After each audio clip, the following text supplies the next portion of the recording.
नोआ कहानी ना ᱧᱩᱛᱩᱢ ᱫᱚ ᱦᱩᱭᱩᱜ ᱠᱟᱱᱟ ᱦᱟᱹᱛᱤᱭᱟᱜ ᱞᱟᱡ ᱵᱷᱤᱛᱨᱤ ᱨᱮ ᱛᱳᱭᱳ। ᱢᱟ ᱛᱚᱵᱮ ᱱᱚᱣᱟ ᱠᱟᱹᱦᱱᱤ ᱢᱩᱪᱟᱹᱫ ᱫᱷᱟᱹᱵᱤᱡ ᱟᱸᱡᱚᱢ ᱛᱟᱵᱚᱱ ᱯᱮ ᱟᱨ ᱵᱟᱝᱠᱷᱟᱱ ᱠᱟᱹᱦᱱᱤ ᱨᱮᱱᱟᱜ ᱜᱟᱵᱮ ᱨᱟᱥᱟ ᱚᱠᱟ ᱦᱚᱸ ᱵᱟᱝᱵᱚᱱ ᱟᱭᱩᱢᱟᱹᱱ ᱫᱟᱲᱮᱭᱟᱜᱼᱟ। ᱟᱨ ᱱᱚᱝᱠᱟᱱ ᱠᱟᱹᱦᱱᱤ ᱧᱟᱢ ᱞᱟᱹᱜᱤᱫ ᱛᱮ ᱥᱤᱵᱤᱞ ᱥᱟᱸᱫᱮᱥ ᱤᱭᱩᱴᱩᱵᱽ ᱪᱮᱱᱮᱞ ᱥᱟᱵᱥᱠᱨᱟइब ᱫᱚ ᱟᱞᱚᱵᱚᱱ ᱦᱤᱲᱤᱧ ᱢᱟ। ᱟᱫᱚ ᱫᱮᱞᱟ ᱛᱚᱵᱮ ᱠᱟᱹᱦᱱᱤ ᱛᱮᱫ ᱵᱚᱱ ᱟᱸᱡᱚᱢ ᱞᱮᱜᱮ। ᱟᱹᱰᱤ ᱥᱮᱫᱟᱭ ᱡᱩᱜᱽ ᱨᱮ ᱢᱤᱫ ᱨᱟᱡᱟᱭ ᱛᱟᱦᱮᱸ ᱠᱟᱱᱟ ᱟᱨ ᱟᱭᱟᱜ ᱚᱲᱟᱜ ᱨᱮ ᱦᱟᱹᱛᱤ ᱟᱹᱥᱩᱞ ᱞᱮᱫᱮ ᱛᱟᱦᱮᱸ। राजा रेन कमिया होड़ दिनम के सेता आयुब हाथिया सेवा जतन रे को ताहेना। जहाँ से के चला आए हाथिया दिया चितान रे राजा दो दे कते ही चला आ। नौका कते आड़ी सुलुकते निरैते दिन को पोलमोआ। आज का के मिद दिन रुआ रबांग जोटाव कते हाथी दोय गोजेना। उनखान गे राजा दो आड़ी दुकरे न्यूरिनाय। राजा हुकुम ते कमिया होड़ गोज हाथी गिडी हटोर ना काथाय मेतात कोय। आदो को गिडी हटो के दिया आड़ी संगीन मेलान टांडी रे आर आपन आपिन ओड़ा को रुवड़ हेना। आदो ओना सोरबीर रे मिट्टान तोयोय ताहें कना। चेत जमा गे बाय जमा कदा आड़ी दिन उपस्थित ताहें कनाय। हाथी गिडी हटो काते रुवड़ नेल तायनम गे तोयो दो गोज हाथी ठेने चलाव काते गे हाथिया जेल जमे धुराव कना। दोमे जमे रेहोय लाइगे बांग बिकान तया ओने जे आड़ी दिन उपस्थित ताहें कनाय। तोयो दो हाथिया जेल जम जम ते खोकरो इदी कनाय। जम जम ते लाज भितरी ते तोयो दो बोलो चलानाय। आदो ओंडे खन दो तोयो दो बाय उडुकोआ। दिनम गे हाथिया जेल जमाय आरे ताहेना।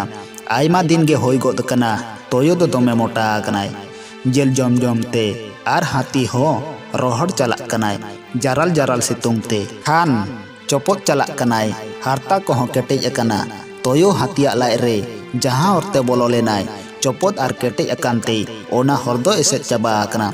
आड़ी दुकरे पाड़ावेनाय तोयो दो चिका लेकारे उडुको आय हाथिया लाज भितरी खोन।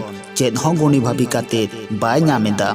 सरक पाताल ओका सेट कना ओना हों बाय बुझ दाड़िया कना। उन रे ओना हर धारेते राजारेन कमिया हर को पारम चला कना आर रोड गालमाराव इदी दाको। तोयोय बुझ नाम केद खान हाथिया लाज काटी काटी लड़ाय दाय आर भितरी खोन तोयोय रोड कना।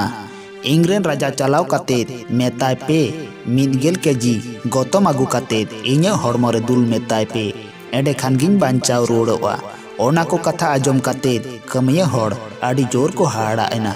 बुझ नाम केदा को हाथी दो बांचाव रुड़ो लगित ओनाते कमिया हड़ आड़ी लोगन राजा ठेन चलाव काते गे सानाम कथा को लय पासनाव केदा।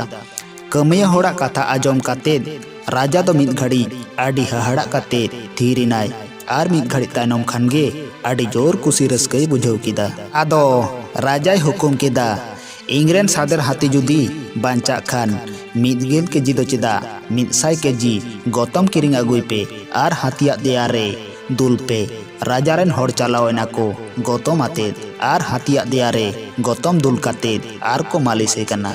तोयो जहाँ लाज भितरी हरते बोलो लेनाय ओंडे हों आदो लाबिद एना। आदो उडुक रेना हर दो बेनावेना उन खान गे हाथिया लाज भितरी खोन तोयोय रोड कना ओचोक पे सोर रे दो आदो आलो पे ताहेना। आदोñ तिंगुना आर बांखान आपे चितान रहोñ उल्टो दाड़ियाआ। उनको हर दो को मोने केदा सारी गे जानी हाथी गे रोड़े दाय नितो दो बांचाव रुवड़ोक कनाय आर तिंगुन लगी। सानाम हड़गे बोतोर ते रिटम पाट को दड़ केदा ओकोय हों सोर रे दो बांग को ताहेलेना। उन खान गे तोयोय मोने जौं कना इन्या कथा दो जोवाएन तिnya आर हाथिया लाज भितरी खोन आड़ी लोगन होय दाग लेका रिटम पाटे दड़ उडुकेनाय आर बीर भितरी ते बोलोएनाय। नोआ कहानी दो नोडे गे मुचादना।